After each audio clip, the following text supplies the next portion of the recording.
আসসালামু আলাইকুম ওয়া রাহমাতুল্লাহি ওয়া বারাকাতুহু। কেমন আছেন আপনারা সবাই?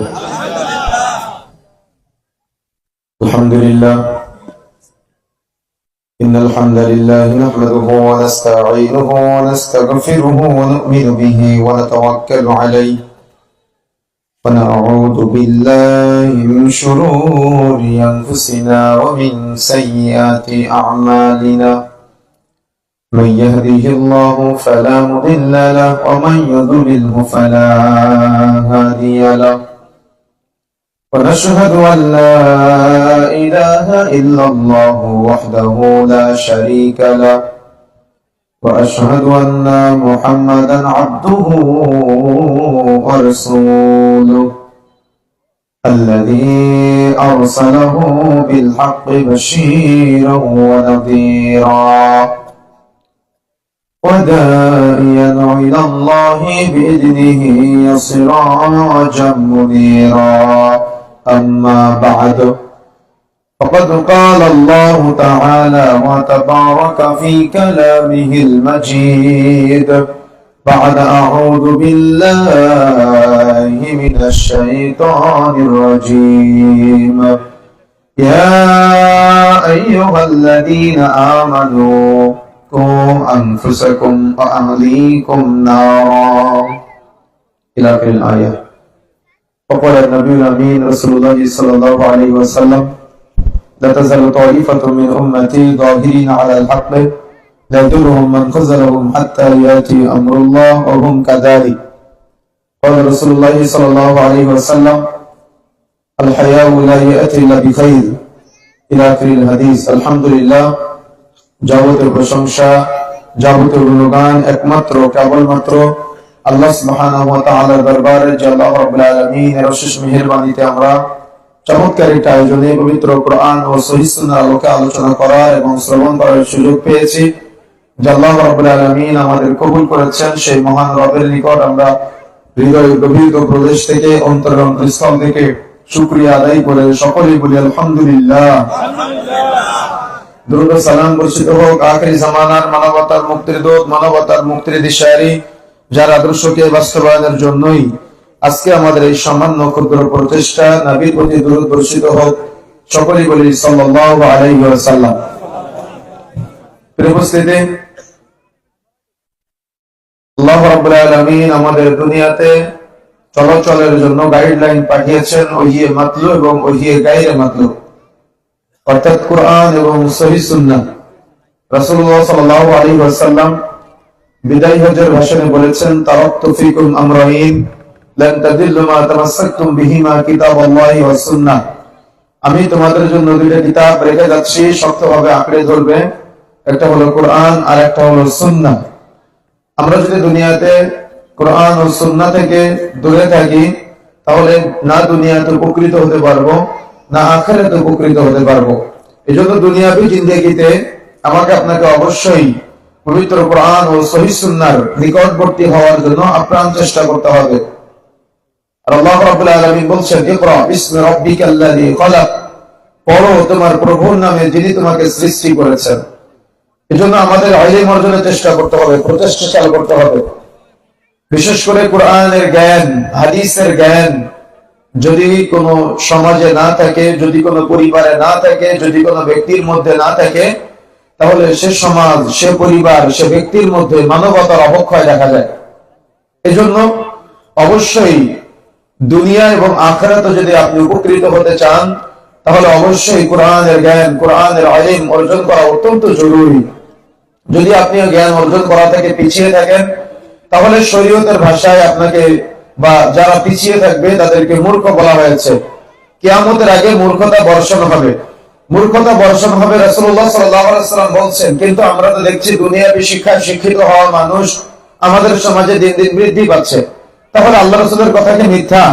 কখনো হতে পারে না। রাসূলের কথা মিথ্যা নয়, বরং কোরআন ও সহিহ হাদিসের জ্ঞান, শরীয়তের জ্ঞান থেকে মানুষ আজকে বহু দূরে।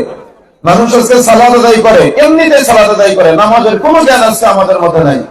মানুষ আজকে রোজা থাকে, এমনি রমজান মাস জীবনে একবার বা বছরে একবার করে আসবে, একটা মাস রোজা থাকতে হবে, যে মাসকে রমজান মাস বলে, এভাবে আমরা জানি। হজ করতে হবে, ওই টাকা হয়েছে মক্কা মদিনা থেকে ঘুরে আসলাম, এটাকে মানুষ হজ মনে করে। বা দেখা যাচ্ছে টাকা বেশি হয়েছে, একদিন গরিব দুঃখী যারা আছে তাদেরকে ডেকে শাড়ি কাপড় চাপড় দিয়ে দিলাম, এটাকে মানুষ যাকাত মনে করে। শরীয়তের জ্ঞানের কমতি, ঘাটতি আজকে আমাদের মাঝে প্রচুর লেভেলে আছে। এমনকি আমরা যদি সালাত নিয়ে একটু গবেষণা করি তাহলে বোঝা যাবে যে আমাদের কেমন লেভেলের ঘাটতি আছে। আল্লাহ রাব্বুল আলামিন বলেছেন না, ফাওয়াইলুল লিল মুসাল্লিন, নামাজীরা ধ্বংসপ্রাপ্ত। কে বলেছেন এটা? কাদেরকে বলছেন? বেনামাজিদের না নামাজিদের বলছেন? তো আমরা কি বেনামাজি যারা নামাজ পড়ি? আমরা কি? আমরা হলাম নামাজি। তো আল্লাহ বলছেন ফাওয়াইলুল লিল মুসাল্লিন, নামাজিরা ধ্বংসপ্রাপ্ত। তাহলে কেমন হয়ে গেল না বিষয়টা? আমরা তো সালাত আদায় করলাম, যারা বেনামাজি তাদের বলতো কি বিষয়টা এমনটা না। যদি আপনি যুক্তি দিয়ে মানেন, এই জন্য শরীয়ত কখনো যুক্তি দিয়ে মানা যাবে না, কখনো যুক্তি দিয়ে বিবেচনা করা যাবে না।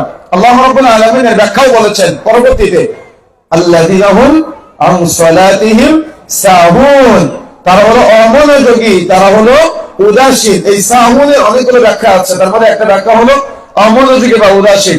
দেখবেন আমরা কেমন অমনোযোগী সালাতে, আমরা কেমন উদাসীন। দেখবেন আমরা তো অন্যদেরকে ফাওয়াইলুল লিল মুসাল্লিন বলি, আমরা তো অন্যদেরকে সাহুন বলি। তো আমরা কেমন ফাওয়াইলুল লিল মুসাল্লিন বা আমরা কেমন সাহুন, দেখবেন একটু আমরা পরীক্ষা করি, নিজেদেরকে পরীক্ষা করি, নিজেদের মধ্যে আত্মসমালোচনা করি।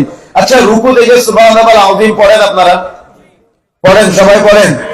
এখন হাত উঠাবেন, আমি একজনকে জিজ্ঞাসা করব, এই সুবহানাল্লাহ আযীম এটার অর্থ কয়জন জানেন? সাজদায় কি আপনারা সুবহানাল্লাহ আলা পড়েন? পড়েন সুবহানাল্লাহ আলা সাজদায়। এই সুবহানাল্লাহ আলার অর্থ কয়জন জানেন? বৈঠকে বসেন আপনারা সালাতে, সালাম ফেরানোর আগে আত্তাহিয়াতু, দুরূদ শরীফ, দোয়া মাসুরা পড়েন আপনারা? কথা বলতে হবে, পড়েন? এগুলোর অর্থ কয়জন বলতে পারবেন? দেখেন এতগুলো মানুষের মধ্য থেকে মাত্র 2-1 জন হাত উঠাচ্ছে, 2-3 জন হাত উঠাচ্ছে। তাহলে আমরা কোন কাতারে আছি? আমাদের লেভেলটা কোন পর্যায়ে? আমরা তো অন্যের লেভেল নিয়ে সবসময় সমালোচনা করি, কিন্তু আমাদের নিজেদের লেভেল কোন পর্যায়ে? একটু যদি আপনি বিবেচনা করেন তাহলে বোঝা যাবে। এটা তো আমি শুধুমাত্র সালাতের কথা বললাম। এখন আপনি যান এরকম বহু জায়গায়, বহু ইবাদতের মধ্যে আমরা এগুলাকে ওই ইবাদত শুধু নামে নামকরণ করি, কিন্তু ইবাদতের এ টু জেড কিচ্ছু বুঝি না। মানুষ আমরা সালাত আদায় করি, আল্লাহ রাব্বুল আলামিন বলেছেন না, ইন্নাস সালাতা তানহা আনিল ফাহশাই ওয়াল মুনকার, নিশ্চয়ই সালাত, নিশ্চয়ই নামাজ যাবতীয় অন্যায় অশ্লীলতা পাপাচার থেকে বিরত রাখে। কিন্তু দুঃখজনক সত্য যে আমরা মসজিদে সালাত আদায় করি, মসজিদ থেকে বের হয়ে কাপড়টা আপনাদের নিচে নেমে যাই। আমাদের মুসলিমেরা মসজিদে সালাত আদায় করে, মসজিদ থেকে বের হয়ে সিগারেট টানতে টানতে চলে যায়। মসজিদে সালাত আদায় করে, মসজিদ থেকে বের হয়ে পানের সাথে জর্দা সেবন করতে করতে চলে যায়। মসজিদে সালাত আদায় করে, মসজিদ থেকে বের হয়েই দেখা যাচ্ছে তারা আজকে আমাদের সমাজে মসজিদে সালাত শেষ চায়ের দোকানে বসে মুসলিমরা তো দেখে দেখে ইমাম সাহেব সিনেমা দেখে। কেন এমনটা হচ্ছে? কেন সালাত বা নামাজ আমাদের ব্যক্তি জীবনে প্রভাব ফেলতেছে না? কারণটা কি? কাহিনী কি? বিবেচনা করেছেন কোন সময়? চিন্তা করেছেন কোন সময়? চিন্তা আমরা কখনো করি নাই। কেন? শুধু মনে করেছি নামাজ পড়লে হয়, মসজিদে গেলাম, পড়ে চলে আসলাম, ইমাম সাহেব রুকু করলো, আমি রুকু করলাম, ইমাম সাহেব সাজদা করলো, আমিও সাজদা করলাম, এভাবে চলে আসলাম। কিন্তু সালাতের এ টু জেড আমরা কিছুই বুঝি না। অথচ গুরুত্বপূর্ণ ফরজ ইবাদত সালাত, কিন্তু আমরা ওই যে জ্ঞানের স্বল্পতা, ইলমের স্বল্পতা, কোরআন মাজিদের জ্ঞানের স্বল্পতা। অথচ আপনি সৌদি আরবে যান বা যারা যেতে পারেন নাই, মোবাইলে দেখবেন আরবিয়ান শেখরা যখন তিলাওয়াত করে তখন পিছনের মুসল্লিরা অঝরে কান্নাকাটি করে। দেখেছেন না আপনারা? আচ্ছা, কেন কান্নাকাটি করে আর আমাদের কেন কান্না আসে না? কিছুই বুঝি না আমরা সালাতের এ টু জেড, একেবারে সালাতের শুরু থেকে শেষ পর্যন্ত পুরোটাই দোয়া। একেবারে শুরু থেকে আযান থেকে শুরু করে সালাম ফেরানোর আগ পর্যন্ত সালাতের পুরোটাই দোয়া। বাঙালিরা এই দোয়া বুঝে না, এই জন্য নতুন করে নামাজ শেষ করে আবার দোয়া করা লাগে। কেন? ওই সালাতের ভিতরে যে কি পড়তে হয় কিছুই বোঝে না, ও তো কিছুই জানে না। ও রুকু সাজদা করে, দেখা যাচ্ছে রুকু থেকে সাজদা দুইটা দেওয়া পর্যন্ত 10 সেকেন্ডের মধ্যে কমপ্লিট। তো ওখানে দোয়া কি পড়বে, ওই জন্য বাংলায় নতুন করে নামাজ শেষ করার পর আবার দোয়া করা লাগে আমাদের। এই জন্য বন্ধুরা আমার, আমাকে আপনাকে জ্ঞান অর্জন করতে হবে, ইলম অর্জন করতে হবে। কোরআন হাদিস গুলা শুধুমাত্র হুজুরের কাছে কুফিগত করা থাকবে বিষয়টা এমনটা না, সবার জ্ঞান অর্জন করতে হবে। তাহলে একটা বিধর্মী আপনার মধ্যে পার্থক্য কি? হিন্দুরা যেমন তাদের যদি কোনো কিছু প্রয়োজন হয় তাহলে পুরোহিতের কাছে চলে যায়, ব্রাহ্মণের কাছে চলে যায়। কেন? এগুলা তারা ওই ব্রাহ্মণের কাছে কুক্ষিগত করে রেখে দিয়েছে। আপনারাও তাই করতেছেন যতদিন যাচ্ছে। কোরআন মাজিদ কোনো মাহফিলে গিয়ে চাইলে ওই আনার উপর থেকে বের করে দেয় গামছা দিয়ে মুছতে মুছতে। তার মানে কতদিন যে হাত দেয় না এটাতে। কোরআনের জ্ঞান নাই, শরীয়তের জ্ঞান নাই, সন্তানগুলা বখাটে হয়ে যাচ্ছে, পরিবারে রাসূলের আদর্শ নাই। তাহলে এই যে একটা সমাজ আমাদের মাঝে চলছে, এটা কি আসলে ইসলামের আদর্শিত সমাজ বলে? কি মনে হয় আপনার কাছে? আপনি দেখেন তো, চতুর্দিকে দেখেন, ব্যক্তি জীবন বলেন, সামাজিক জীবন বলেন, পারিবারিক জীবন বলেন, রাজনৈতিক জীবন বলেন, অর্থনৈতিক জীবন বলেন, শিক্ষার অভাবে, নীতি নৈতিকতার অভাবে, শরীয়তের জ্ঞানের অভাবে কত জাহালত রূপান্তরিত হয়েছে আজকে আমাদের সমাজ। আপনি ব্যক্তি জীবন খেয়াল করেন, আপনি আমাদের পারিবারিক জীবনগুলো খেয়াল করেন। পরিবারে কতটুকু রাসূলের আদর্শ আছে, পরিবারে কতটুকু সিরাতের শিক্ষা আছে, ব্যক্তি জীবনে কতটুকু রাসূলুল্লাহ সাল্লাল্লাহু আলাইহি ওয়াসাল্লামের সুন্নতের বাস্তবায়ন আছে, পারিবারিক জীবনে কতটুকু সুন্নতের বাস্তবায়ন আছে, রাষ্ট্রীয় জীবনে আমরা কতটুকু সুন্নতের বাস্তব রূপরেখা বাস্তবায়ন করতে পারতেছি। এই সার্বিক বিষয় অর্থনীতির মধ্যে দেখেন অধিকাংশ মানুষ আজকে সুদের সাথে জড়িত। তাহলে কেন এমনটা হচ্ছে? জ্ঞান নাই, তাই শরীয়তের জ্ঞান নাই, কোরআন হাদিসের জ্ঞান নাই। ইলম অর্জনের জন্য আমরা এক সেকেন্ড সময় নষ্ট করতে পারি না, অথচ দুনিয়াবি বহু কাজের পিছনে আমরা সময় অতিবাহিত করি, কিন্তু ইলম অর্জনের পিছনে সময় দেওয়ার মতো সময় আজকে আমাদের নাই। এজন্যই তো আমরা এমন একটা আজব পরীক্ষার মধ্যে আছি। দুনিয়াতে আছি আমরা কিসের মধ্যে? পরীক্ষার মধ্যে আছি না? এমন পরীক্ষার মধ্যে আছি, এই পরীক্ষার প্রশ্ন গুলো সব জানে আমরা আগে থেকে, প্রশ্নের উত্তরগুলো আমাদের জানা, কিন্তু আবার 999 জন ফেল করবে। বুঝেন না মনে হয় বিষয়টা? বিষয়টা কি বুঝতে পেরেছেন?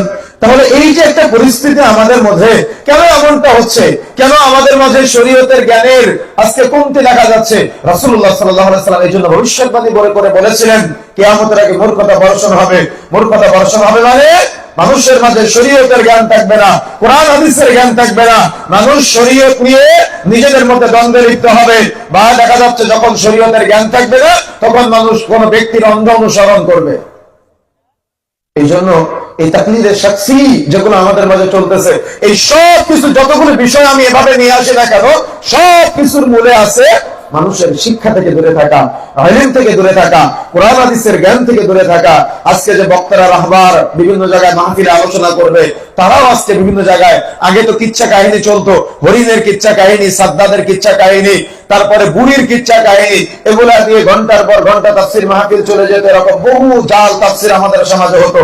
আর ইদানিং মাহফিল গুলাতে বিভিন্ন সিনেমার গল্প, সিনেমার গানের নকল করে বাংলা করা, এবং আমাদের সমাজের মাহফিল গুলাতে রাজনৈতিক মঞ্চে পরিণত হয়েছে। কিন্তু আপনাদের এখানে অনেক ভালো লাগতেছে যে আপনারা এই মাঠের বাহিরে মাইক দেন নাই, এটা খুব ভালো, আলহামদুলিল্লাহ। বন্ধুরা আমার, তো মূলত আমি যেটা বোঝাতে চাচ্ছি যে শরীয়তের জ্ঞান অর্জন করার জন্য আমাকে আপনাকে নিজেদের এগিয়ে আসতে হবে। আজকে যে আপনারা উত্তর দিতে পারেন না, একটু কি কিঞ্চিত লজ্জা লেগেছে? লজ্জা লাগাতে দরকার। আমি চাই লজ্জা লাগুক। লজ্জা লাগার পরে ইমাম সাহেব আপনার কাছে কেন যাবে? আপনি ইমামের কাছে আসবেন, আপনি ইমামের কাছে, আলেমের কাছে গিয়ে আপনি শিক্ষা অর্জন করার চেষ্টা করবেন। কিন্তু দুঃখজনক হলো সত্য যে কোরআন হাদিসের চূড়ান্ত কোন জ্ঞান এখন অর্জন করতে পারে নাই, কিন্তু চায়ের দোকানে বসে আলেম ওলামার বক্তব্যের সমালোচনা করতে আমরা চাই না। এই জন্য আমাকে আপনাকে সতর্ক হতে হবে, সাবধান হতে হবে। কোরআনের জ্ঞান, শরীয়তের জ্ঞান অর্জন করা অত্যন্ত জরুরি। কিয়ামতের মাঠে সবাই যখন নফসি নফসি করবে, রঙ অবস্থায় দিক বিদিক ছিলোছুরি করবে, মাথার নিকটবর্তী জায়গায় চলে আসবে সূর্য। যেদিন বাবা তার সন্তানকে চিনবে না, সন্তান তার বাবাকে চিনবে না, আদরের মা তার সন্তানকে চিনবে না, আদরের সন্তান তার মাকে চিনবে না, অর্থাৎ ভবিষ্যৎময় পরিস্থিতি সম্পর্কে আপনারা অবগত আছেন।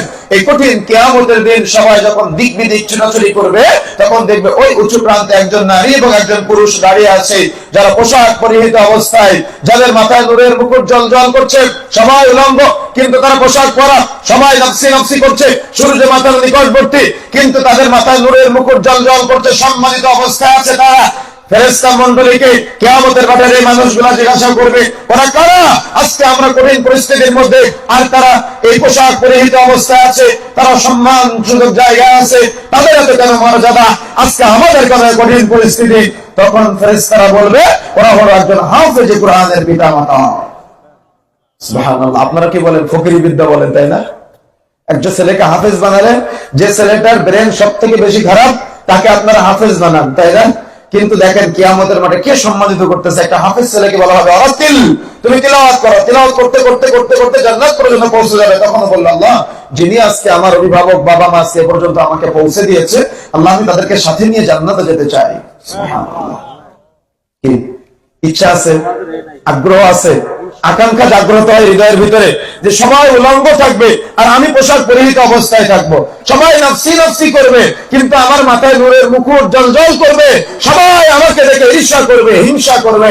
এই কঠিন পরিস্থিতি আমাকে আপনাকে তৈরি করতে হবে। এজন্য ওলামায়ে কেরাম বলেছেন, সন্তানের জন্য সম্পদ না, বরং সন্তানকে দুনিয়াতে সম্পদ হিসেবে রেখে যাও, তাহলে তুমি দুনিয়া এবং আখিরাত উভয় জায়গায় উপকৃত হতে পারবা। কিন্তু আজকে আপনার চিন্তা কিভাবে বোনের জন্য ফাঁকি দিয়ে ছেলের জন্য রেখে যাওয়া, কিভাবে ফুপুর জন্য ফাঁকি দিয়ে পরবর্তী বংশের জন্য রেখে যাওয়া। কিন্তু কিয়ামতের মাঠে যখন আপনি দাঁড়াবেন, তখন আপনি যেমন উঠবেন, আপনার ঘাড়ে কাঁধে করে এই চুরি করা জমি বা সম্পদ যা কিছু আছে সব কিছু নিয়ে কিয়ামতের মাঠে উঠবেন। আর সেদিন আফসোস করবেন আর বলবেন, আল্লাহ নিজে বলছেন, ওয়াকালাল ইনসানু মা লাহা, মানুষ আফসোস করবে আর বলবে, হায় আফসোস, আজকে আমার সন্তান দেখে আমার বিরুদ্ধে কথা বলে, আমার সম্পদ দেখে আমার বিরুদ্ধে কথা বলে, আসবাবপত্র আমার বিরুদ্ধে কথা বলে, প্রতিবেশী আমার বিরুদ্ধে কথা বলে, সঙ্গী সাথী আমার বিরুদ্ধে কথা বলে। বলেন সেদিন আফসোস করে লাভ আছে? আফসোস করতে হবে কবে? কখন করতে হবে? এখন করতে হবে। যদি এখন না করেন তো সন্তান দুনিয়াতেও আপনার দাম দিবে না, দুনিয়াতেও আপনার কথা মতো চলবে না, আর আখিরাতে আপনাকে না নিয়ে সে জাহান্নামে যাবে না। এই জন্য সতর্ক হতে হবে, সাবধান হতে হবে। আপনি একজন অপরিপক্ক বাবা, তার মানে আপনার বাবা হওয়ার এখনো যোগ্যতা হয় নাই, যার কারণে সন্তান জন্ম দেওয়ার পরেও আপনার সন্তান আজকে রাস্তাঘাটে ঘুরে বেড়ায়। প্রাপ্ত বয়স্ক হওয়ার পরে তার মুখে রাসূলের সুন্নাত দাড়ির কোনো লেশ মাত্র পাওয়া যায় না, সে রাস্তাঘাটে ঘুরে বেড়ায়, সে পাপ করে কিন্তু বুক ফোলায় পাপ করে। ওর বাবা দাঁড়িয়েছে, ওর বাবাকে দাম দেয় না। আলেম ওলামা দাঁড়িয়েছে, আলেম ওলামাকে দাম দেয় না। ওর মা দাঁড়িয়েছে, ওর মাকে দাম দেয় না। ওর পাশে মুরব্বী চাচা দাঁড়িয়েছে, তাকেও দাম দেয় না। ইমাম সাহেব দাঁড়িয়েছে, ও কাউকে দাম দেয় না, কাউকে তোয়াক্কা করে না। ও সিগারেট খায় আর যার তার মুখের মাঝে ধোয়া ছেড়ে দেয়। কেন এমনটা হচ্ছে? কেন রুচির বিবর্তন? আপনার ছেলেটা আজকে এমন একটা জামা গায়ে দেয় যে জামাটার মধ্যে 4-5 জায়গায় ছেঁড়া ফাটা, দেখেছেন না? এমন একটা জামা পরে যে জামাটার মধ্যে 4-5 জায়গায় ছেঁড়া ফাটা, এমন একটা প্যান্ট পরতেছে যে প্যান্টটার মধ্যে 4-5 জায়গায় ছেঁড়া ফাটা। ও ছেঁড়া ফাটা জামা, ছেঁড়া ফাটা প্যান্টটাকে ও আদর্শ মনে করে, ও ট্র্যাডিশন মনে করে। তাহলে তার রুচির কতটুকু বিবর্তন হয়েছে আপনি বিবেচনা করেন। কত নিম্নমানের রুচি, কত নোংরা রুচি। কেন রুচি হলো নোংরা? কেন বিবর্তন হলো তার রুচির মধ্যে? কেন এমন পরিবর্তন? এর যতগুলি কারণ আছে, অন্যতম একটা কারণ হলো অভিভাবকরা সন্তানকে নিয়ে চিন্তা না করা। অভিভাবকরা আজকে সন্তানকে নিয়ে চিন্তা করে না। অভিভাবকরা তো চিন্তা করে না। আর আপনারা যাদেরকে আইডল মনে করেন, শিক্ষক মনে করেন, উস্তাদ মনে করেন, তাদের কাছে যখন আপনার সন্তানকে দিয়ে আসেন, একটা প্রাইমারি স্কুলের হেডমাস্টার, একটা হাই স্কুলের হেডমাস্টার, বা দেখা যাচ্ছে একটা কলেজ ইউনিভার্সিটির ভিসি বা প্রফেসর যারা আছে, ওই এরকম শত শত স্টুডেন্টদের সামনে ও নিজে সিগারেট খায় আর স্টুডেন্টদের মুখের মধ্যে ধোঁয়া ছেড়ে দেয়। তো ছাত্ররা কি শিখবে? এসব ছাত্ররা শিক্ষকের মুখে ধোঁয়া মারে। যার কাছ থেকে শিখবে তিনি যদি এমন চরিত্রের হয়, তাহলে যে শিখবে সে কি করবে? আপনার 7 বছর বয়সের ছেলে নামাজে শিক্ষা দেন না আপনি, কিন্তু আপনার 7 বছর বয়সের ছেলেকে আপনি শিখাইছেন যে আব্বু 5 টাকা হাতে দিয়ে বলতেছেন যে আব্বু আজকে সিগারেট কিনে নিয়ে আসো। ওই একদিন যায়, 2 দিন যায়, 3 দিন বলে যে আমার আব্বু কি খায় আমি একটু টেস্ট করে দেখি। তাহলে শিখালো কে? পাড়ার লোক শিখাইছে, রাস্তার মানুষ শিখাইছে, আপনি বাবা আপনি শিখাইছেন, আপনি তার উস্তাদ, আপনি শিক্ষক, আপনি তাকে শিখাইছেন। এই জন্য অভিভাবক হতে গেলে যোগ্যতা লাগে, কিন্তু আমাদের মাঝে তো অভিভাবক হতে যোগ্যতা লাগে না। কথা বুঝেন না মনে হয়? কথা বুঝতে পেরেছেন? এটা হলো সমাজের বাস্তব চিত্র। কোন শরীয়তের জ্ঞান নাই, কোরআন হাদিসের জ্ঞান নাই, জ্ঞান অর্জনের পিছনে 1 সেকেন্ড সময় ব্যয় আজকে আমাদের সমাজের মানুষ করার প্রচেষ্টা চালায় না। তার মানে তারা কিভাবে কি করে? আজকে ওই দেখা যাচ্ছে আমাদের সমাজে যখন একটা ছেলে প্রাপ্ত বয়সে উপনীত হয়, তখন তার সকাল 8টায় একটা প্রাইভেট, বিকাল 5টায় একটা প্রাইভেট, এবং 9টা থেকে বিকাল 4টা পর্যন্ত স্কুল, তারপরে মাগরিবের পরে আবার একটা অনলাইন ক্লাস। তার মানে এগুলো করতে করতে করতে করতে তার দুনিয়াবি জ্ঞান অর্জন করতে করতে করতে সব শেষ। তার শরীয়তের জ্ঞান অর্জন করার কোনো টাইম নাই, কোনো সময় নাই, কোনো প্রয়োজনই মনে করে না তার বাবা মা। এই জন্য মক্তবে পড়ায় না, যার কারণে আজকে রুচির বিবর্তন আমরা দেখতে পাচ্ছি আমাদের সমাজে। সূরা ফাতিহা পড়তে পারে না আমাদের সমাজের যুবক ভাইয়েরা, সালাত আদায় করতে পারে না, সালাতের মধ্যে নামাজের মধ্যে কি পড়বে কিছুই জানে না, সালাতের মধ্যে কি তিলাওয়াত করে কিচ্ছু বুঝে না। এই জন্য প্রিয় বন্ধুরা আমার, যে কথা বলতে চাচ্ছিলাম, আপনার সন্তানকে নিয়ে যদি আপনি এখনই পরিকল্পনা না করেন, এখনই না ভাবেন, তাহলে কিন্তু আপনার সন্তান জাহালতের গহ্বরে নিমজ্জিত হবে। আর দ্বীনে ইলম, দ্বীনের শিক্ষা অর্জন করা অত্যন্ত জরুরি। যদি আপনি শিক্ষা থেকে পিছিয়ে থাকেন বা সন্তানকে শিক্ষা না দেন, তাহলে আপনি কিন্তু একজন ব্যর্থ বাবা হিসেবে পরিচিত হবেন। আমি কেন জানেন? আমি আপনার মাঝে কোনোদিন এখনো দেখি নাই যে আপনার সন্তানের হাতটা ধরে আপনি মসজিদ মানে নিয়ে যাচ্ছেন। আমি কোনোদিন দেখি নাই যে দুই একজন বাবা মসজিদে নিয়ে যায়, ওই বাচ্চা যদি মসজিদের কথা বলে তাহলে বাচ্চাকে মসজিদ থেকে বের করে দেয়। আসলে আমাদের সমাজে বাচ্চা মসজিদে কথা বললে বাচ্চাকে মসজিদ থেকে বের করে দেয়। অথচ রাসূলুল্লাহ সাল্লাল্লাহু আলাইহি ওয়াসাল্লাম বলছেন, মুরু আওলাদাকুম বিসসালাতি ওয়া আবনাউ সাব'i সিনিন, তোমাদের সন্তানদের বয়স যখন 7 বছর হবে তখন তাদেরকে নামাজের প্রশিক্ষণ দাও, সালাতের প্রশিক্ষণ দাও। 7 বছর থেকে 10 বছর পর্যন্ত প্রশিক্ষণ দিতে হবে। 10 বছর বয়সে সালাত আদায় না করলে প্রয়োজনে প্রহার করা, বিছানা পৃথক করে দাও। কিন্তু দুঃখজনক হলো সত্য যে আজকে 7 বছর বয়সের একটা বাচ্চাকে মসজিদে নিয়ে আসলে আজকে এমন মুরব্বী সাজি আমরা, বা এমন অভিভাবক সাজি, বা এমন পরহেজগারিতার একটা ভাব দেখায়, বাচ্চা একটু কথা বললে বাচ্চাকে মসজিদ থেকে বের করে দেয়। অথচ আপনি হারামে চলে যান, মক্কা মদিনায় চলে যান, বাচ্চারা দৌড়াদৌড়ি করতেছে, খেলা করতেছে, বাচ্চার খেলনার ব্যবস্থা করা হয়েছে। রাসূলুল্লাহ সাল্লাল্লাহু আলাইহি ওয়াসাল্লাম সালাত আদায় করতেছে, রাসূলের ঘাড়ে পিঠে নাতিরা উঠে, হাসান হোসেন উঠে, রাসূলের নামাজের গতি হয় না। আপনি রাসূলের সাথে পরহেজগার হয়ে গেলেন। আজকে রাসূলের সাথে তাকওয়াশীলতা ভাব দেখান আমাদের সামনে। আশ্চর্য হিসাব, কি মাসালা দিল আপনাকে যে বাচ্চা কথা বললে আপনার নামাজের ক্ষতি হয়? আর বাচ্চাদের সব এক কর্নারে দেন কেন? বাচ্চাদেরকে বড়দের মাঝে মাঝে ঢুকিয়ে নেবেন, তাহলে তারা কথা বলার সুযোগ পাবে না। এজন্য তো ওলামায়ে কেরাম বলছেন, মসজিদের পিছনের কাতারে যদি বাচ্চাদের কিসির মিসরের শব্দ শোনা না যায়, মনে করবে পরবর্তী প্রজন্মের মসজিদ মুসাল্লি শূন্য হয়ে গেছে। দেখেন বাস্তবতা আপনি মিলান, কোন মাসালা পেয়েছেন আপনি যে বাচ্চা কথা বললে আপনার নামাজের ক্ষতি হয়? কোন মাসালার ভিত্তিতে আপনি বাচ্চার বাবার সাথে খারাপ ব্যবহার করলেন, নোংরা ব্যবহার করলেন, মসজিদ থেকে বের করে দেওয়ার পর্যন্ত অভিযোগ পাওয়া যায়? অনেক সন্তানের বাবা আছে যারা বাচ্চাকে মসজিদে নিয়ে যেতে ভয় পায়, অমুক মুরব্বীর জন্য, তমুক পরহেজগার ব্যক্তির জন্য, পরহেজগারিতে ভাব দেখায়। কথা বুঝতে পেরেছেন প্রিয় বন্ধুরা আমার? তাহলে মূলত যে কথা বলতে চাচ্ছিলাম, যে আমাকে আপনাকে এই যে আদর্শ একটা সমাজ গঠনের জন্য অবশ্যই শরীয়তের শিক্ষার দরকার। আর শরীয়তের জ্ঞান অবশ্যই আপনাকে অর্জন করতে হবে। এই দ্বীনি শিক্ষা অর্জন করার পাশাপাশি এই শরীয়তের ভিতরে একেবারে প্রবেশ করতে হবে। যদি আপনি যতটুকু প্রবেশ করতে পারবেন ততটুকু আপনি সার নির্যাস গ্রহণ করতে পারবেন। কিন্তু আপনি যত বিরত থাকবেন তত আপনি সার নির্যাস গ্রহণ করা থেকে নিজেকে দূরে সরিয়ে ফেলবেন। এই জন্য রাসূলুল্লাহ সাল্লাল্লাহু আলাইহি ওয়াসাল্লাম বলেছেন, খায়রুকুম মান তাআল্লামাল কুরআন ওয়া আল্লামা, সর্বোত্তম হলো ওই ব্যক্তি যে নিজে কোরআন শিক্ষা করে এবং অপরকে শিক্ষা দেয়। আজকে যে আমরা কোরআনের মজলিসে এসেছি, আমরা উত্তম, আপনারা উত্তম, কারণ আমরা শিক্ষা অর্জন করার জন্য প্রচেষ্টা চালাচ্ছি। আজকে আপনারা যারা এখানে এসেছেন কোরআনের ছাত্র হওয়ার জন্য, হাদিসের ছাত্র হওয়ার জন্য, কোরআনের ইলম অর্জন করার জন্য, হাদিসের জ্ঞান অর্জন করার জন্য, যখন মানুষ কোরআন হাদিসের জ্ঞান অর্জন করার জন্য এক জায়গা থেকে আরেক জায়গায় অতিক্রম করে, তখন তার পায়ের নিচে ফেরেশতারা পাখা বিছিয়ে দেয়। আপনি কি এটা ফিল করেছেন আসার সময়? ফিল তো করেন না, কেন? আপনার তো নিয়তি নাই। মাহফিল হচ্ছে, কি বললো হুজুর শুনে চলে যাবো।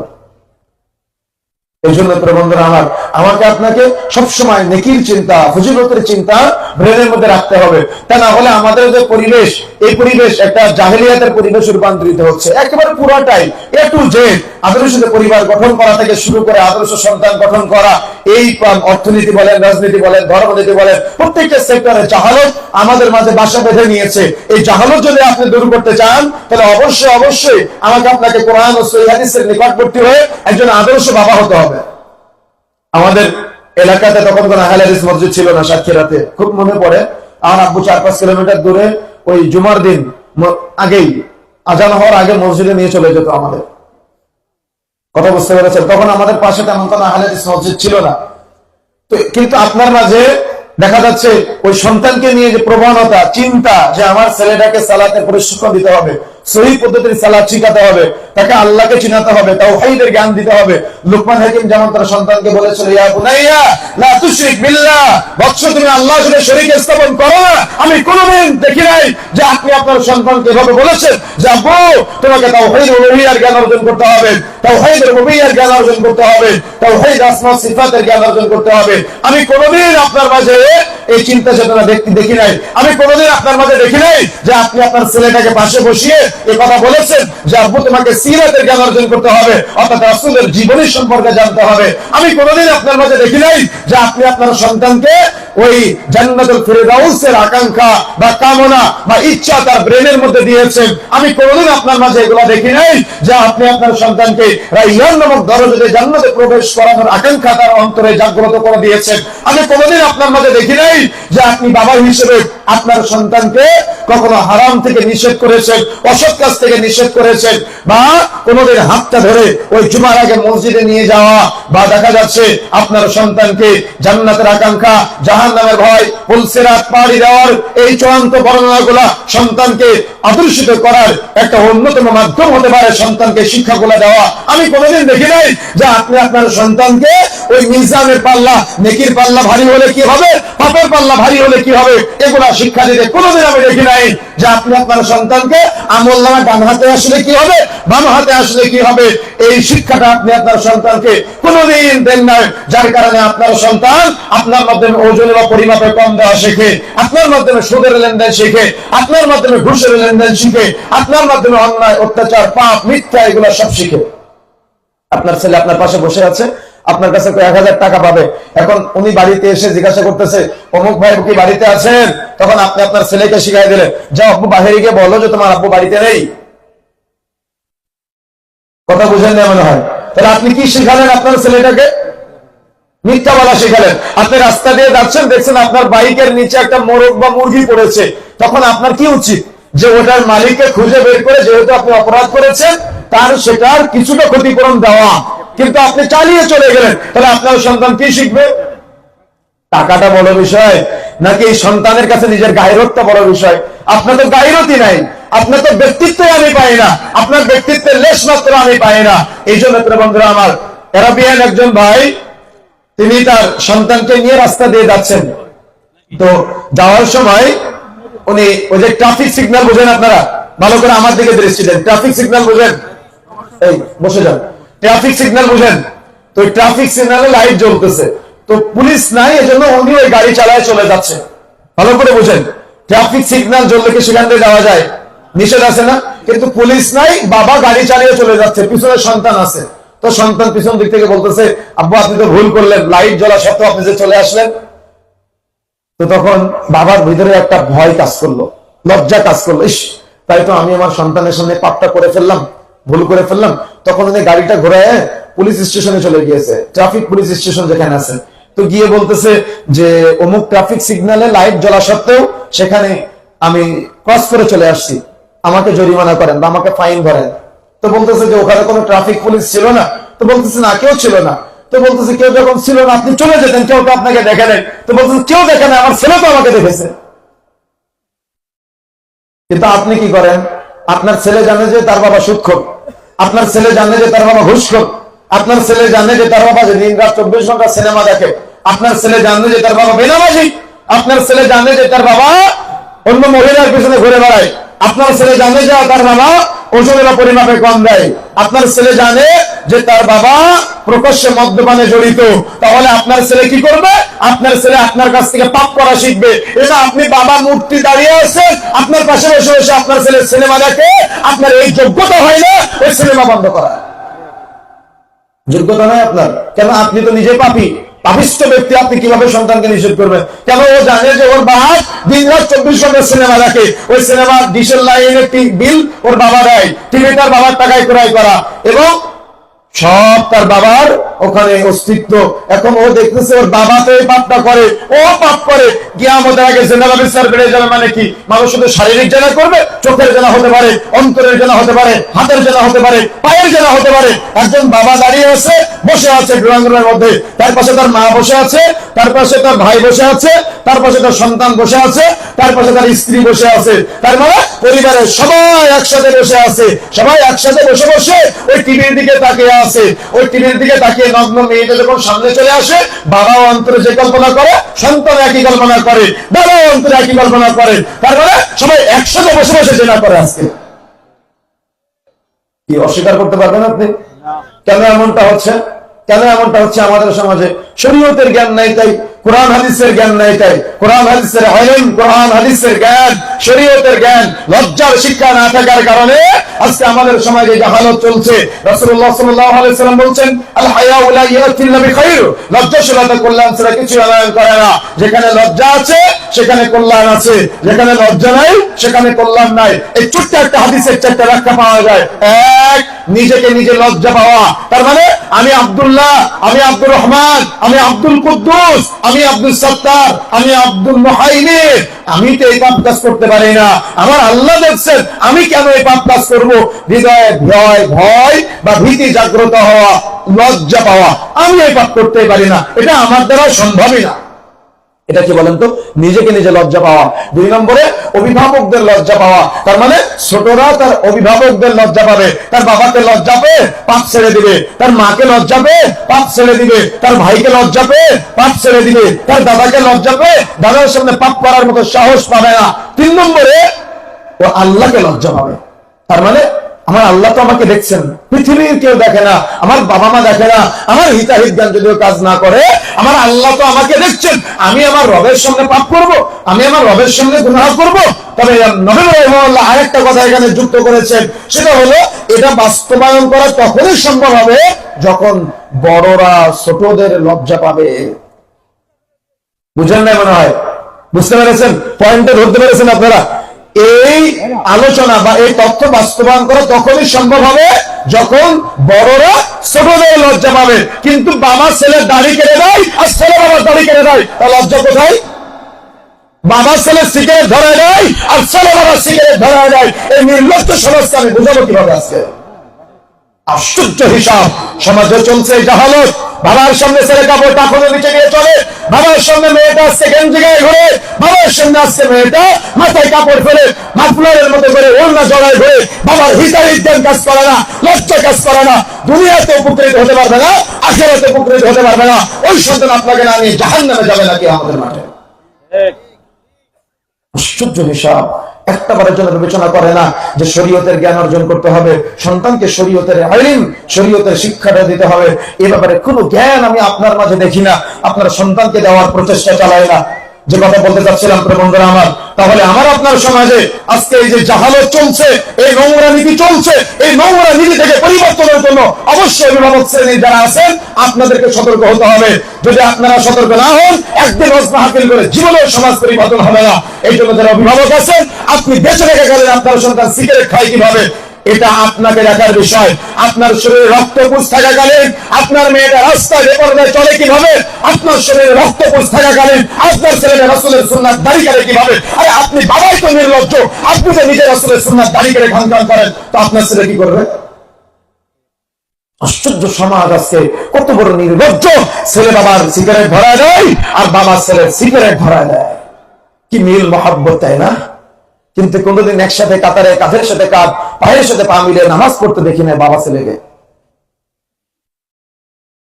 এভাবে চলছে সমাজে।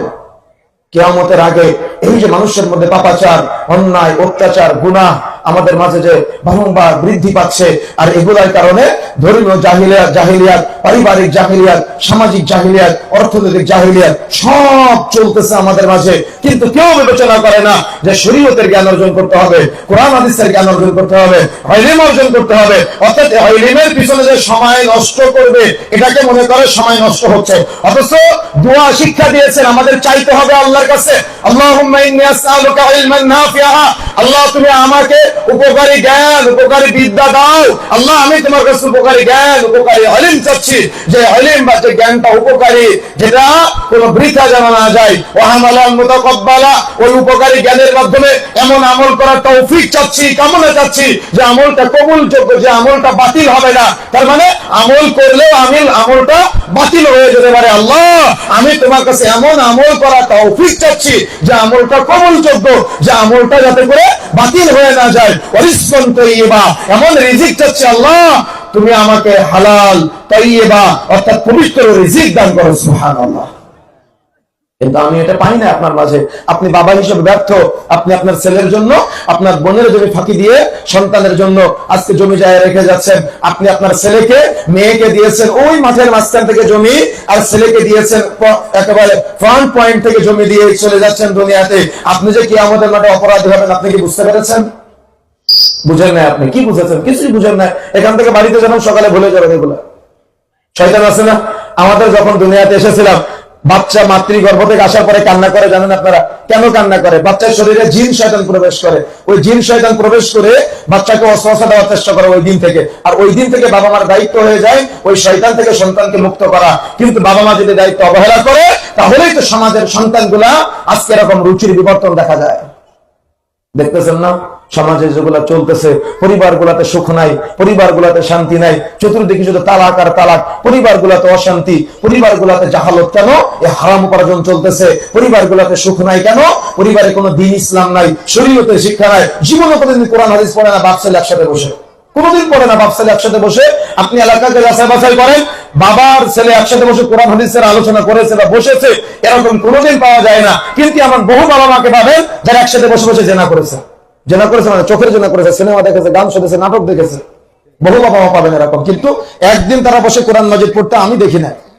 সমাজে নাই এগুলা। কেন এমনটা হচ্ছে? শরীয়তের জ্ঞান নাই তাই। আর আমরা মনে করেছি দুনিয়াতে আসি, দিব্যি তো খুব ভালো আছি, খাওয়া দাওয়া করতেছি, কখন চলে যেতে হবে। কিন্তু চলে যাওয়ার পরে যে প্রশ্নের উত্তরগুলো দিতে হবে, কবরের জীবন, বারজাকের জীবন, কিয়ামত দিবস, জান্নাত জাহান্নাম, এই সকল কিছুর বিবেচনা কিভাবে করবেন আপনি?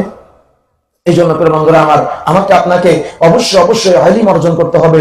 যতদিন পর্যন্ত আপনি জ্ঞান অর্জন থেকে পিছিয়ে থাকবেন, ততদিন পর্যন্ত আপনি এই জাহালত রুখতে পারবেন না। এখন আসেন আপনি, এটা তো সামাজিক জাহেলিয়াতের কথা বললাম, আপনি অর্থনৈতিক জাহেলিয়াতের মধ্যে আসেন। আপনার সন্তানের শরীয়তের জ্ঞান নাই, সেই জন্য সে আজকে সুদের লেনদেনের সাথে জড়িয়ে আছে। কিভাবে সুদের লেনদেনে জড়ায়? তার পাশের দোকান চায়ের দোকান, তারও চায়ের দোকান, দুজনে চা বিক্রয় করে। একজনের চায়ের দোকানে সিগারেট, গুল, জর্দা বিক্রয় করে, কিন্তু আপনার ছেলে বিক্রয় করে না। কিন্তু যেগুলা বিক্রয় করে তার যদি 1500 টাকা ইনকাম, আর আপনার ছেলের 500 টাকা ইনকাম। এখন ওই যে খান্নাস টাইপের একটা জিন আছে, সূরা নাসের মধ্যে আপনারা পড়েছেন, মিনাল জিন্নাতি ওয়ান নাস, যেটা জিনদের মধ্যে থেকে হতে পারে, মানুষের মধ্যে থেকে হতে পারে।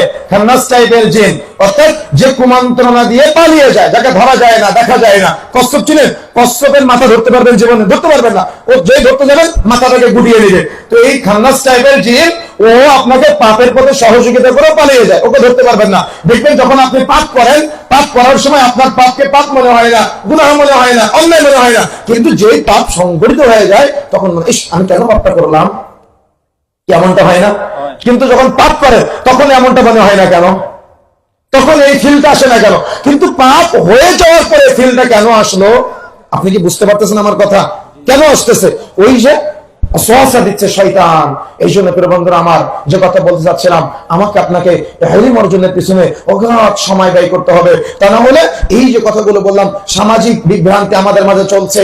এবার পারিবারিক বিভ্রান্তিগুলো যদি আপনি খেয়াল করেন, অর্থনৈতিক বিভ্রান্তিগুলো যদি আপনি খেয়াল করেন, আপনার ছেলের ওই চায়ের দোকানদার, উনি দৈনিক 1500 টাকা ইনকাম করতেছে, ও সিগারেট, জর্দা বিক্রয় করে, ওর দোকানে সিনেমাও চলে, কাস্টমার বেশি। কিন্তু আপনার ছেলের দোকানে কাস্টমার কম। কেন? সিনেমা নাই, সিগারেট নাই, জর্দা নাই, বিড়ি নাই, এই জন্য ওর দোকানে কাস্টমার কম, ওর ইনকাম অনেকটা কম। এখন ও চিন্তা করতেছে মনে মনে, রাত্রে যখন বালিশে মাথা দিয়ে শুয়ে আছে, তখন ভাবতেছে, ইস, আমি যদি তার মতো একটা টিভি কিনতে পারতাম, ইস, আমি যদি তার মতো একটা সিগারেট বিক্রয় করতে পারতাম, তাহলে হয়তো আমার কাস্টমার বাড়তো। যে মুহূর্তে চিন্তা হলো, ওই মুহূর্তে ও সমিতির কাছ থেকে লোন নিল 20,000 টাকা। লোন নিয়ে 15,000 টাকা দিয়ে ও টিভি কিনলো, আর 5,000 টাকা দিয়ে বিড়ি, সিগারেট, গুল, তামাক, জর্দা উঠালো। কি বাস্তবতা বলতেছি আমি? কিন্তু উঠানোর পরে ও ইনকাম ওরকম বেড়ে গিয়েছে।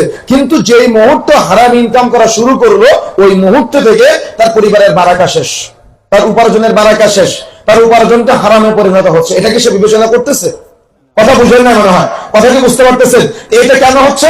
শরীয়তের জ্ঞান নাই তাই, কোরআন হাদিসের ইলম নাই তাই, কোরআন হাদিসের জ্ঞান নাই, সেই জন্য মানুষের অপরাধ করতেছে, পাপ করতেছে, কিন্তু তার হিতাহিত জ্ঞান কাজ করে না, অর্থাৎ তার বিবেক বুদ্ধি কাজ করে না। ও একটা কোম্পানিতে চাকরি করে, ওর প্রতিদিন সকাল 10টায় ঢোকার কথা, বের হওয়ার কথা বিকাল 5টায়, কিন্তু প্রতিদিন ঢোকে 10:30টায়, আবার বের হয় 4:30টায়। মালিক যদি একদিন, এক মাসে 1000 টাকা বেতন কম দেয়, ও বলে মালিক জালেম। কি বলে কিনা? কি বলে? মালিক জালেম। কিন্তু আপনি প্রতিদিন 1 ঘন্টা করে কর্মকাণ্ড ফাঁকে দিচ্ছেন, আর আপনি 1 ঘন্টা করে কর্মঘণ্টা ফাঁকি দেওয়ার পাশাপাশি যখন মাস শেষ হচ্ছে তখন 1 মাসে আপনি 30 ঘন্টা কর্মঘণ্টা ফাঁকি দিচ্ছেন, তাহলে আপনি কি জানেন না? কথা বুঝেন না মনে হয়, কথা কি বুঝতে পেরেছেন আমার? তাহলে এইটা কেন হচ্ছে? শরীয়তের জ্ঞান নাই তাই, কোরআন হাদিসের ইলম নাই তাই। কোরআন হাদিসের জ্ঞান থাকলে, শরীয়তের জ্ঞান থাকলে সে অবশ্যই এই ক্ষেত্রে বিবেচনা করতো যে আমাকে কর্মঘণ্টা ফাঁকি দিলে আমিও কিন্তু এরকম জালেম হয়ে যাব, বা আমার উপার্জনটা অন্যায় হয়ে যাবে, হারাম হয়ে যেতে পারে। এই জন্য বন্ধুরা আমার, মূলত আমি যেটা বোঝাতে যাচ্ছি আপনাদের, কখনো সন্তানের সামনে কোনো অপরাধে জড়াবেন না। অপরাধ করলে আপনার সন্তান জানবে যে আমার বাবা অপরাধী, আর ওই অপরাধী বাবাকে কখনো দাম দেবে না, কখনো মূল্যায়ন করবে না। কিন্তু দুঃখজনক সত্য যে আপনি এটা বিবেচনা করেন না। সন্তানের সামনেই আপনি বিশাল লোন নিয়ে 5 তলা বিল্ডিং করে রেখে গেলেন। আচ্ছা, এই বিল্ডিংকে আপনি জান্নাতে নিয়ে যেতে পারবেন, কিয়ামতের মাঠে নিয়ে যেতে পারবেন, কবরে নিয়ে যেতে পারবেন? নিয়ে যেতে পারবেন। কিন্তু কিয়ামতের মাঠে যখন বিচার হবে, হিসাব নিকাশ হবে, তখন আপনার সন্তান বলবে, আল্লাহ ওই সুদের টাকা তো আমি নেইনি, ওটা নিয়েছিল আমার বাবা, আমার বাবাকে জাহান্নামে দেওয়া হোক, আমি জাহান্নামে যেতে চাই না। তার জন্য রেখে গেলেন। বিশাল শিক্ষিত আপনি, বিশাল চিন্তা আপনার, অথচ আল্লাহ রাব্বুল আলামিন বলছেন আলহাকুমুত তাকাসুর, প্রাচুর্যের প্রতিযোগিতা তোমাদের মহচ্ছন্ন করেছে, হাত্তা যুরতুমুল মাকাবির, এই মহচ্ছন্ন ততদিন থাকবে যতদিন পর্যন্ত না তোমরা কবরে উপনীত হবে।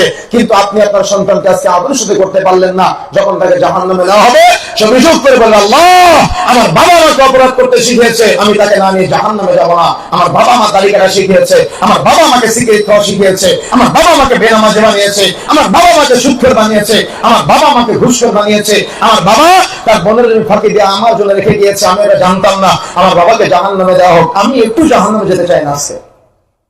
আপনি বুঝেন না বিষয়টা, আপনি বুঝেনই না বিষয়টা, আপনি বিবেচনা করেন না, আপনি চিন্তাই করেন নাই কোনো সময়। চিন্তা করা দরকার, বিবেচনা করা দরকার, ভাবা দরকার, কিন্তু আপনি ভাবেন না বিধায়, আপনি গবেষণা করেন না বিধায় আজকে আমাদের সমাজের জাহালত গুলা চলতেছে।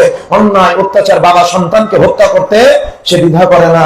বাবা তার মানে সন্তান বাবাকে মারতেছে, আবার বাবা সন্তানকে মারতেছে, আদরের মাকে তার সন্তান হত্যা করতেছে। কেন এগুলা হচ্ছে? শরীয়তের জ্ঞান নাই, কোরআন হাদিসের জ্ঞান নাই, শরীয়তের ইলম নাই, আল্লাহ ভীতি তার মধ্যে নাই।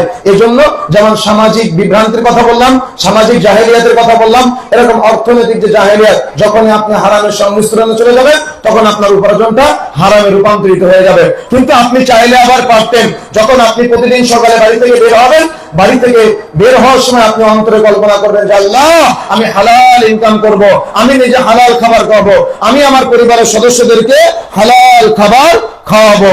দেখেন তখন আপনার ওই যখন আপনি বাড়ি থেকে ওই চিন্তা করে বের হবেন, বের হওয়ার সময় আপনি যখন মুদিখানার দোকানদারি করতে যাবেন, যদি আপনি নিয়ত করেন যে আমি হালাল খাবার খাওয়াবো, আমার স্ত্রী সন্তানকে হালাল খাবার খাওয়াবো, আপনি কি কখনো ওজনে কম দিতে পারবেন?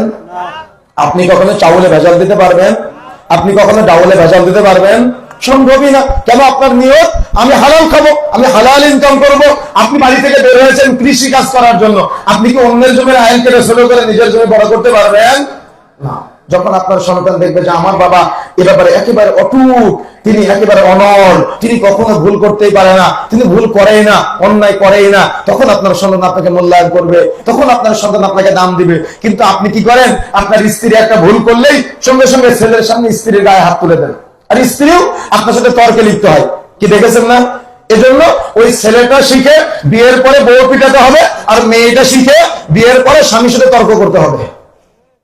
কার কাছ থেকে শিখতেছে এগুলা? বাবা মার কাছ থেকে শিখতেছে। গতদিন ওই রংপুরে আমাকে একটা বক্তব্যের বিষয় দিয়েছে যে সন্তানের উপর পিতামাতার দায়িত্ব এবং কর্তব্য কি কি। তো আমি বিস্তারিত আলোচনা করলাম।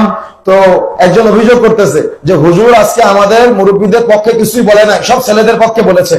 তো আমি তখন ওনাকে বললাম যে এটা পক্ষ বিপক্ষের কোনো কিছু না। যদি আপনি আপনার সন্তানকে আদর্শিত করতে পারেন, তাহলে আপনার সন্তান এমনিতে আপনাকে দুনিয়াতে আপনার উপকৃত করবে, আখিরাতে উপকৃত করবে। কিন্তু আপনি আপনার সন্তানকে শিক্ষাই দেন নাই, আপনি আপনার সন্তানকে জাহান্নামের পথ দেখিয়েছেন, তা আপনার সন্তান আপনাকে কিভাবে মূল্যায়ন করবে?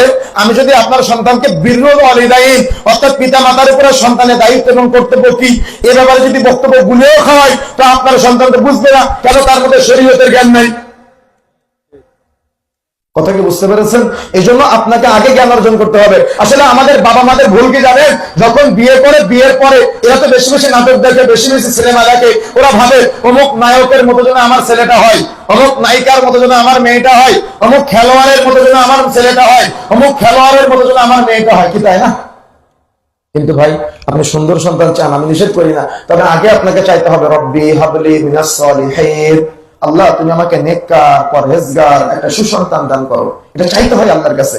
কিন্তু আপনি কোনদিন চান নাই তো আপনার ছেলে এই জন্য তো সিগারেট খোর, আপনি কোনদিন চান নাই এই জন্য আপনার ছেলে আজকে ওই আপনার দুনিয়াতে অভিযোগ করে। সূরা গাশিয়ার মধ্যে আল্লাহ রাব্বুল আলামিন বলছেন না, হুজুবু ইয়াউমাইদিন খাশিয়া, সেদিন অনেক চেহারা হবে অবনত, লাঞ্ছিত, অপদস্থ। দুনিয়াতে আপনার সন্তানের মাধ্যমে আপনি আজকে অপমানিত হচ্ছেন, লাঞ্ছিত হচ্ছেন, অপদস্থ হচ্ছেন, কিয়ামতের মাঠে হতে হবে। এজন্য সতর্ক হতে হবে, সাবধান হতে হবে। যদি আপনি সতর্ক হতে না পারেন, সাবধান হতে না পারেন, তাহলে কিন্তু আপনি দুনিয়াতে উপকৃত হতে পারবেন না, আখিরাতে উপকৃত হতে পারবেন না। প্রিয় বন্ধুরা আমার, আমি মূলত আপনাদের যেটা বলতে চাচ্ছি সেটা হলো যে আমাদের এই সমাজে কোরআন ও সহিহ সুন্নাহর এই যে ইলম, এটা থেকে আজকে আমাদের সমাজের মানুষ অনেক পিছিয়ে আছে। জুমার দিন সবার শেষে মসজিদে যায়, আবার সবার আগে মসজিদ থেকে বের হয়ে আসে।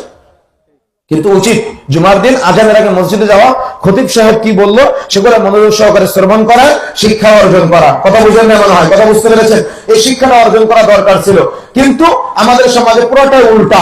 আমাদের উচিত তাওহীদের জ্ঞান অর্জন করা। বিশেষ করে প্রত্যেক পরিবারে আমাদের কোরআন রাখতে হবে, সিরাতের কিতাব রাখতে হবে। আপনার পরিবারে দুনিয়াবি হাজার হাজার লাখ লাখ টাকার বহু বই করা বই কিতাব আছে, কিন্তু কোরআন নাই, হাদিস নাই, তাফসীর নাই। আপনার সন্তান কিছু শিক্ষা অর্জন করতে পারে না শরীয়তের ব্যাপারে। আজকে থেকে চিন্তা করবেন যে আমার পরিবারকে কিভাবে আদর্শিত করব, কিভাবে জান্নাতের পথের দিকে আমার সন্তানকে ধাবিত করব, কিভাবে আমার সন্তানকে সিরাতের শিক্ষা দিব। রাসূলুল্লাহ সাল্লাল্লাহু আলাইহি ওয়াসাল্লাম বলেছেন, বুখারী মুসলিম মিশকাতের 90 নম্বর হাদিস, কুল্লু মাউলুদিন ইউলাদু আলাল ফিতরাহ, প্রত্যেক আদম সন্তান ফিতরাতের উপর জন্মগ্রহণ করে, অতঃপর তার মাতা-পিতা থেকে ইহুদি নাসারা বানায়, তার মাতা-পিতা থেকে অগ্নি পূজক বানায়। একজন পিতামাতা চাইলে সন্তানকে জান্নাতের পথ দেখাতে পারে, একজন পিতামাতা চাইলে সন্তানকে জাহান্নামের পথ দেখাতে পারে। আপনি আপনার সন্তানকে কোন পথ দেখালেন? আমি চিন্তাটা আপনার মাঝে ছেড়ে দিয়ে গেলাম যে আপনি আপনার সন্তানকে জান্নাতের পথ দেখালেন নাকি আপনি আপনার সন্তানকে জাহান্নামের পথ দেখালেন। বিবেচনা আপনার, চিন্তা আপনার। আপনার সন্তানের শিক্ষা দেওয়া দরকার ছিল যে আপু, কিয়ামতের মাঠে মিজানের পাল্লা, নেকির পাল্লা যদি ভারী হয় তাহলে তুমি জান্নাতে যেতে পারবা, আর পাপের পাল্লা যদি হালকা হয় তাহলে তুমি জান্নাতে যেতে পারবা। কিন্তু পাপের পাল্লা যদি ভারী হয় আর নেকির পাল্লা যদি হালকা হয় তাহলে কিন্তু তুমি ধরা খেয়ে যাবা। কিন্তু আপনি এটা তো শিক্ষা দেন না, বরং আপনি আপনার সন্তান যদি আপনার মুদিখানার দোকানে থাকে তো ছেলেটাকে শিখান কিভাবে ওজনে ডালে কম দিতে হবে, চাউলে কম দিতে হবে, তেলে কম দিতে হবে। এগুলো আপনি আপনার ছেলে মেয়েকে শেখান আজকে। এই জন্য বিবেচনা করতে হবে, চিন্তা করতে হবে। আর শিক্ষাগুলোর জন্য অবশ্যই কোরআন হাদিসের ইলমের বিকল্প কোনো কিছু নাই। এজন্য যেখানে কোরআনের জ্ঞান, শরীয়তের জ্ঞান অর্জন, তার মানে মানুষকে বা বাচ্চাদেরকে শিক্ষা দেওয়া হয়, সেই শিক্ষাগুলোর পিছনে আপনারা সময় শ্রম দেওয়ার চেষ্টা করবেন। যেখানে উস্তাদরা হবে একেবারে পূর্ণিমার চাঁদ অপেক্ষা স্নিগ্ধময়, যারা সন্তানদেরকে কোরআন ও সহিহ হাদিসের শিক্ষাগুলা দিবে। আবার বেদাতি শিক্ষা দেওয়ার চেষ্টা করবেন না। যেখানে বেদাত আছে, যেখানে শিরিক আছে, যেটা বিচক্ষণ হতে হবে। আপনার ধর্মীয় আবেগকে কাজে লাগাবেন না, বিবেককে কাজে লাগানোর চেষ্টা করবেন। কথা বুঝতে পেরেছেন? অন্ধ অনুসরণ করবেন না, তাকলিদের কখনো প্রশ্রয় দিবেন না, বরং সবসময় বিবেচনা করবেন যে আমি যে দুনিয়াতে আছি আমাকে চলে যেতে হবে। আমার পরবর্তী প্রজন্মদের জন্য তাদেরকে আমি কতটুকু দিনের ইলম, দিনের শিক্ষা দিয়ে যেতে পারলাম। যদি আমি দিনের জ্ঞান শিক্ষা দিয়ে যেতে পারি তাহলে আমার পরবর্তী বংশধর যতগুলো আসবে তার মাধ্যমে সবার একটা করে সাদাকায়ে জারিয়ার ভাগ আমার আমলনামায় আসবে। কিন্তু আপনি কিছু শিক্ষা দিয়ে যেতে পারলেন না, সব জাহালাত গহ্বরে নিমজ্জিত হচ্ছে। এটা একজন উত্তম বাবা মার বা এটা একজন প্রকৃত নীতিবান অর্থাৎ নৈতিক বাবা মার বা বৈশিষ্ট্য হতে পারে না। এই জন্য মায়েরা যারা আছেন আপনাদেরকে বেশি সতর্ক হতে হবে। কেন জানেন? আপনারা যদি আপনার সন্তানকে আদর্শিত করতে না পারেন তাহলে আপনার পরিবার জাহালত রূপান্তরিত হবে। বাবা দিনের মধ্যে অধিক সময় বাড়ির বাইরে থাকে, কিন্তু মা থাকে বাড়িতে। এখন মা যদি আদর্শিত হয় তাহলে সন্তানগুলো আদর্শিত হবে। এই জন্য মায়েরা যারা আছেন আপনাদেরকে বিশেষ করে সন্তানের সামনে আপনারা যেন কোনো অপরাধে কখনো না জড়ান, সেদিকে আপনাদের কাছে নসিহা করে যাচ্ছি। যদি আপনারা নসিহাটুকু শুনতে পারেন তাহলে আমি মনে করি আপনাদের এই পরবর্তী যে প্রজন্ম আপনারা রেখে যাবেন তারা একটা আদর্শিত প্রজন্ম হবে। তা না হলে আপনাদের পরবর্তী প্রজন্ম যারা আসবে তারা বখাটে হবে, তারা নেশাখোর হবে, তারা জেনাখোর হবে, তারা অপরাধ করবে, কিন্তু আপনি কিছুই বলতে পারবেন না। এই জন্য বিবেচনাটুকু করার চেষ্টা করবেন এবং শরীয়তের জ্ঞান, কোরআন হাদিসের জ্ঞান যাতে করে আপনার সন্তান প্রপারলি অর্জন করতে পারে, এই জন্য মক্তব যেগুলো আপনাদের সমাজে আছে এই মক্তবগুলো প্রচলন বেশি বেশি ঘটাবেন এবং বাচ্চাদেরকে ওই যেখানে শরীয়তের জ্ঞান শিক্ষা হয় বিশেষ করে মাদ্রাসাগুলা, যেহেতু এটা সম্ভবত একটা মাদ্রাসার উদ্যোগী প্রোগ্রাম, আপনারা চেষ্টা করবেন সন্তানদেরকে শরীয়তের শিক্ষাগুলা দেওয়ার জন্য। ওই যে বলেছিলাম না, যদি কিয়ামতের মাঠে উলঙ্গ অবস্থা উঠতে না চান, কিয়ামতের মাঠে সম্মানজনক জায়গায় থাকতে চান, তাহলে অবশ্যই অবশ্যই বিবেচনা করতে হবে, চিন্তা করতে হবে, ভাবার চেষ্টা করতে হবে। সময়ের স্বল্পতা শেষ পর্যায়ে চলে এসেছি, তবে আল্লাহ রাব্বুল আলামিন আমাদের যে কথাগুলো বলার তৌফিক দান করেছেন, আমি সহ আমরা সবাই যেন আমলে বাস্তবায়ন করতে পারি, বলেন আমিন। আল্লাহ রাব্বুল আলামিন আমাদের সবাইকে জান্নাত পর্যন্ত একসাথে যাওয়ার তৌফিক দান করুন, আল্লাহুম্মা আমিন। আমরা যারা একসাথে আছি আল্লাহ রাব্বুল আলামিন আমাদের সবাইকে এভাবে জান্নাতের কোনো একদিন একসাথে বসার তৌফিক দান করে, বলেন আমিন। এই আশা, এই দাবি, এই দাওয়া ব্যক্ত রেখে সংক্ষিপ্ত সময়ের আলোচনা এখানে সমাপ্ত করছি। সুবহানাকাল্লাহুম্মা ওয়া বিহামদিক, আশহাদু আল্লা ইলাহা ইল্লা আনতা, আস্তাগফিরুকা ওয়া আতুবু ইলাইক। আসসালামু আলাইকুম ওয়া রাহমাতুল্লাহি ওয়া বারাকাতুহু। লিল্লাহি তাকবীর, আল্লাহু আকবার, লিল্লাহি তাকবীর, না না তাকবীর দেই না, লিল্লাহি তাকবীর, সাউন্ড হয়নি, আরেকটু বাড়াতে। না না তাকবীর দেই লিল্লাহি তাকবীর। সম্মানিত উপস্থিতি, দেবা খেতে দেবা। ওই পাশে যারা আছেন তাদেরকে এই বাম সাইডে অনেক জায়গা খালি আছে, বাম সাইডে বসার জন্য আমি বিশেষভাবে অনুরোধ করছি। যারা ডান পাশে আছেন